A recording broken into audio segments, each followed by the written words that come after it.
मागील काही वर्षात राज्यात अनेक महत्त्वाच्या रोड प्रकल्पांची कामं सुरू झाली, संपली आणि वाहतुकीसाठी खुली झाली सुद्धा.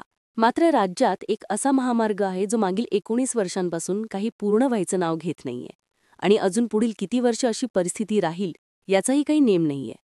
तुमच्या कदाचित लक्षात आलंच असेल की मी कोणत्या महामार्गाबद्दल बोलते. तर हा महामार्ग म्हणजे मुंबई गोवा महामार्ग, ज्याचं काम जवळपास 2011 पासून सुरू आहे. आज भारत नाकेमध्ये याच महामार्गाबद्दल सविस्तररित्या माहिती घेणार आहोत, त्यामुळे हा व्हिडिओ शेवटपर्यंत नक्की बघा. मुंबई गोवा 517 किलोमीटर लांबीचा हा महामार्ग आहे जो मुंबईला गोव्याशी जोडतो. केंद्रीय मंत्री नितीन गडकरी आणि मंत्री रवींद्र चव्हाण यांनी डिसेंबर 2024 पर्यंत हा मार्ग पूर्ण होईल अशी डेडलाईन दिली होती आणि ती सुद्धा गेल्या अनेक वर्षांच्या आश्वासनाप्रमाणे हुकली आहे. बरं, या महामार्गाच्या चौपदरीकरणाच्या कामाबाबत 2007लाच निर्णय झाला होता. नंतर 2011च्या महामार्गाच्या कामाला सुरुवात झाली होती. मात्र आजपर्यंत तर नको त्या कारणामुळे तो काही पूर्ण होत नाहीये. सोबत मुंबई गोवा महामार्ग पूर्ण होण्यासाठी युद्धपातळीवर प्रयत्न सुरू आहेत, अशी माहिती मुख्यमंत्री देवेंद्र फडणवीस यांनी सुद्धा दिली होती. पण या अपुऱ्या कामामुळे आजपर्यंत या महामार्गावर शेकडो लोकांचे प्राण गेले, कारण या महामार्गावर अनेक अपघातांचे हॉटस्पॉट्स आहेत. जसे की इंदापूर ते कशेडी बंगला, जिथे शेकडो लोकांचा मृत्यू झालाय, तोही अपघातामुळे.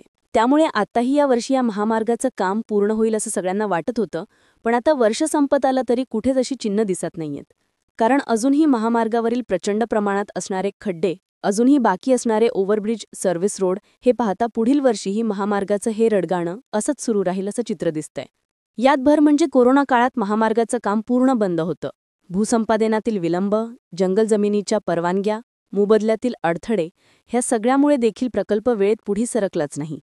शिवाय काही कंत्राटदारांनी सुद्धा काम अर्धवट सोडून दिलेलं होतं आणि त्यामुळे हे काम अपूर्ण राहिलं.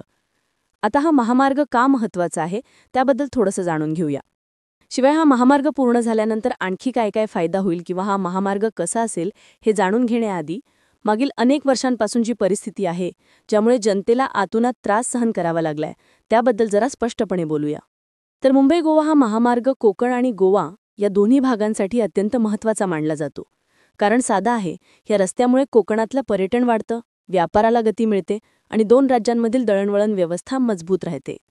भारतातील सर्वात मोठं JNPT बंदर आणि दिघीचं उभारण्यात येत असलेलं आंतरराष्ट्रीय बंदर ही दोन्ही बंदरं याच महामार्गावरून थेट देशाच्या इतर भागांची, विशेषतः दक्षिण भारताशी जोडली जातात. त्यामुळे या महामार्गावरून मोठ्या प्रमाणावर कंटेनर वाहतुकी होते.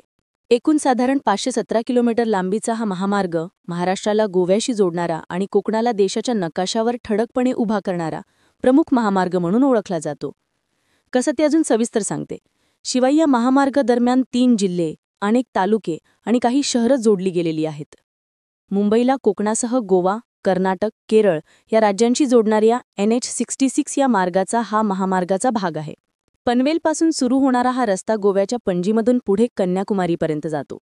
NH66चा काही भाग हा महाराष्ट्रातून जातो. पण याच 450 किलोमीटरच्या रस्त्याच्या रुंदीकरणाचं काम जवळपास 19 वर्षांपासून रखडलेलं आहे. मुंबई गोवा महामार्ग राष्ट्रीय महामार्ग असल्याने केंद्र सरकारच्या अखत्यारीत येतो, तर यातील काही भाग हा राज्याच्या बांधकाम विभागाअंतर्गत सुद्धा येतो. पण तुम्हाला विश्वास बसणार नाही, पण या महामार्गावर गेल्या 18 ते 19 वर्षांमध्ये उपलब्ध माहितीनुसार चौपदरीकरण महामार्गासाठी 6,000 कोटी रुपये खर्च झाले आहेत, तर दुरुस्तीच्या कामासाठी तब्बल 192 कोटी रुपये खर्च झाल्याची माहिती मिळाली आहे. यामुळे न्यायालयाने सुद्धा सरकारला झापलं होतं. त्यात न्यायालयाने काही प्रश्न उपस्थित करत सरकारला काही सूचनाही केल्या होत्या. प्रकल्पाचा विलंब थेट मूळ खर्चावर प्रभाव टाकतो. शेवटी पैसा जनतेच्याच खिशातून जाणार असं हायकोर्टाने म्हटलं होतं. वाढलेल्या खर्चाची जबाबदारी कुणाची अशी विचारणा करत प्रकल्प नियोजित वेळेत पूर्ण करण्याचे निर्देश राज्य सरकारला दिले होते.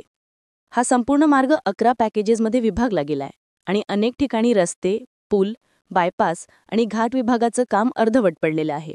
काम कुठे कुठे अडकलंय त्यावर नजर टाकूया. पडखडपर्यंतचं काम पूर्ण आहे, पण नागोठाणे, कोलाड, पुई, माणगाव येथील मोठमोठे पूल अजूनही अर्धवट आहे. पळसप्पे इंदापूर हा 84 किलोमीटरचा रस्ता सर्वात जास्त डोकेदुखीचा असून 2 टप्प्यात विभागला गेलाय. यात पळसप्पे कासूपर्यंत काम झालंय, पण त्यानंतर काम थांबलेलं आहे. शिवाय माणगाव बायपासचं काम करणाऱ्या ठेकेदाराने काम न केल्यामुळे त्याला ब्लॅकलिस्ट करण्याची प्रक्रिया सुद्धा सुरू आहे. शिवाय काम सुरू असलेल्या ठिकाणी दिशादर्शक नाहीयेत, सर्व्हिस रोड नाहीयेत, चुकीच्या ठिकाणी स्पीड ब्रेकर, निकृष्ट साहित्याचा वापर, द्विभाजकांचं नियोजनच नाही आणि या सगळ्यातून प्रशासनाचा कंत्राटदारांवर वचक नसल्याचं सुद्धा स्पष्टपणे दिसून येतंय.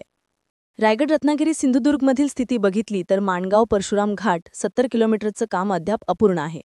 पुढे तळगाव झार 82.87 किलोमीटरचं कामही अपूर्ण आहे. रत्नागिरी जिल्ह्यात अरवली कांटे 39 किलोमीटर आणि कांटे वाकड 49 किलोमीटरचं काम अजूनही रखडलेलं आहे. आणि हे काम एकदा सुरू केल्यावर करत राहिलं तरीसुद्धा त्याला पूर्ण होण्यासाठी जवळजवळ वर्षभर लागेल असं देखील बोललं जातंय. इतकंच नाही तर इंदापूर आणि माणगाव बायपास, लोंढरे ब्रिज, संगमेश्वर विभागाची तर सुरुवातच झालेली नाहीये. कशेडी घाट, बोगदा, चिपळूण शहरातील पूल ह्या सगळ्या कामाला अक्षरशः टाळ लागलेले. याचबरोबर महामार्गाचं रुंदीकरणाचं काम जेव्हा सुरू झालं होतं तेव्हा देशात आणि राज्यात काँग्रेस राष्ट्रवादीची सत्ता होती. त्यानंतर शिवसेना भाजपच्या सत्तेचीही 5 वर्ष उलटून गेली. म्हणजे सत्ता बदलली, पण परिस्थिती या रस्त्याची अजूनही तशीच्या तशीच आहे. मुंबई गोवा महामार्गावरून राजकीय पक्षांमध्ये अनेकदा टीका होतात. मात्र या परिस्थितीला राजकीय नेतेच जबाबदार असल्याचं कोकणवासी म्हणतात. दरवर्षी निवडणुका येताच हे काम पूर्ण होण्याची आश्वासनं दिली जातात. एकदा हा महामार्ग पूर्ण झाल्यानंतर पश्चिम भारतातील 460 ते 471 किलोमीटर लांबीचा 4पदरी गोवा मुंबई महामार्ग दोन्ही शहरांमधील प्रवासाचा वेळ अंदाजे 6 तासांनी कमी करेल असं म्हटलं जातं. कोकणातील पर्यटनासाठी याचा नक्कीच फायदा होईल अशी स्वप्नसुद्धा दाखवली जातात. मंत्री डेडलाईनचं आश्वासन देतात पण प्रत्यक्षात कार्यवाही मात्र शून्य असते. याचंच उदाहरण म्हणजे केंद्र सरकारने असं जाहीर केलंय की या महामार्गाचं बांधकाम मार्च 2026 पर्यंत पूर्ण होण्याची अपेक्षा आहे. पण या महामार्गाची आता नवी ओळख अशी झालीय की जगात, देशात आणि राज्यात सर्वात रखडलेला जो महामार्ग असेल तो मुंबई गोवा महामार्ग आहे, ज्यासाठी अनेक आंदोलनेही झाली आहेत. पण परिस्थिती जैसे ते, त्यामुळे आता खरंच हा महामार्ग कधी पूर्ण होणार हे तर सांगणं फारच अवघड आहे. पण तुमचं याबद्दलचं मत काय? तुमचा या महामार्गावरील प्रवासाचा अनुभव काय हे सुद्धा कमेंट करून नक्की सांगा. आणि अशाच माहितीपूर्ण व्हिडिओसाठी YouTube चॅनलला सबस्क्राईब करायला विसरू नका.